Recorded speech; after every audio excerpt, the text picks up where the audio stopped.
Hello mga ka-extreme! So welcome back to another Extreme Blooms tutorial.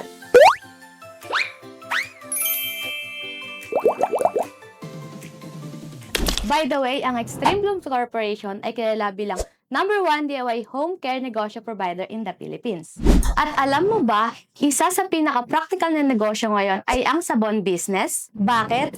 Dahil hindi ito seasonal, araw-araw ginagamit sa bawat bahay, at higit sa lahat, hindi madaling masira. Kaya naman, marami ang gustong magsimula ng sariling dishwashing liquid business.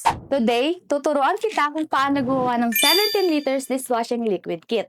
Step by step. Simple, beginner-friendly, practical, at pwede mong gawing negosyo. So now, we are making 17 liters dishwashing liquid.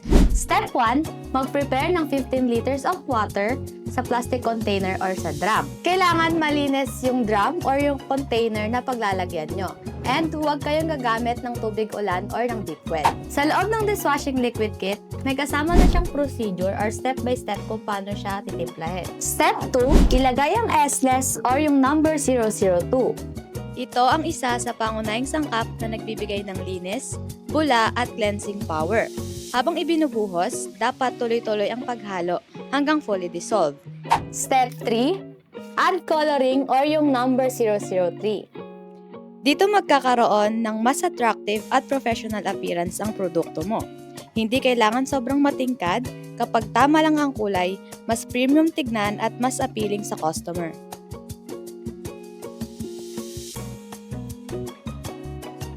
Step 4, add yung EDTA or yung number 004.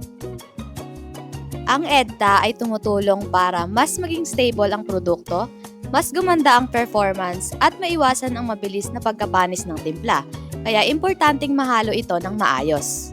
Step 5, put the antibac or yung number 005. Ito ang tumutulong para maging mas hygienic, mas malinis at mas trusted gamitin. Kapag may antibacterial features ang product mo, mas mataas ang perceived value nito. Step 6, ilagay yung thickener or yung number 006. Ito ang nagpapalapot sa dishwashing liquid at isa ito sa pinaka-importanting step. Dapat fully dissolved, walang buo-buo at haluin ng maayos.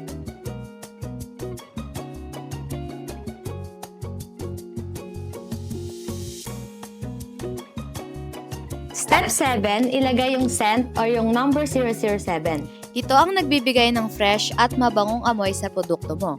At tandaan, ang bango ay isa sa pinakamalaking selling point ng dishwashing liquid. Next step, Step 8, ilalagay natin yung preservatives or yung number 008. Ang preservative ang tumutulong para humaba ang shelf life, maiwasan ang madaling pagkapanis at mapanatiling stable ang produkto. Step 9, lalagay natin yung foam booster or yung number 009. Ito ang nagpapadagdag ng bula at alam naman natin, kapag mas mabula, mas satisfying gamitin para sa customer.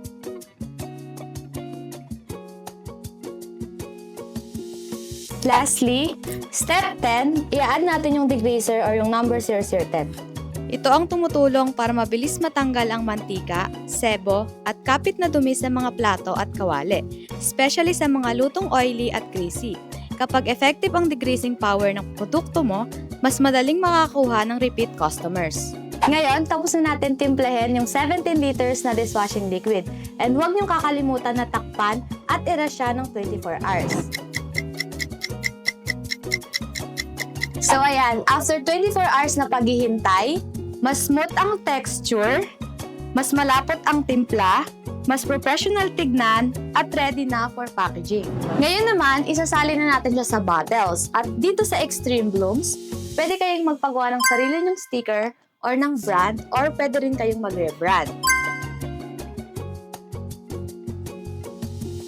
Ang dishwashing liquid ay repeat purchase product. Kapag effective at quality ang produkto mo, babalik at babalik ang customer. And that's how you create long-term negosyo. Hindi lang one-time income, kundi tuloy-tuloy na kita. At tandaan, hindi mo kailangan magsimula ng malaki. Kailangan mo lang magsimula.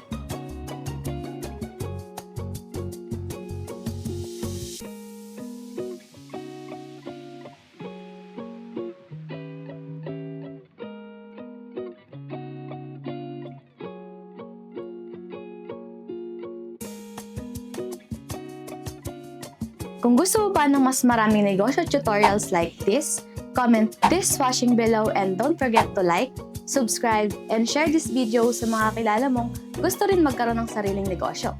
Extreme Looms Corporation, the #1 DIY home care negosyo provider in the Philippines. Start small, build smart, think long term. See you sa next video mga ka-Extreme Looms Corporation, pangarap tuwing na may solusyon.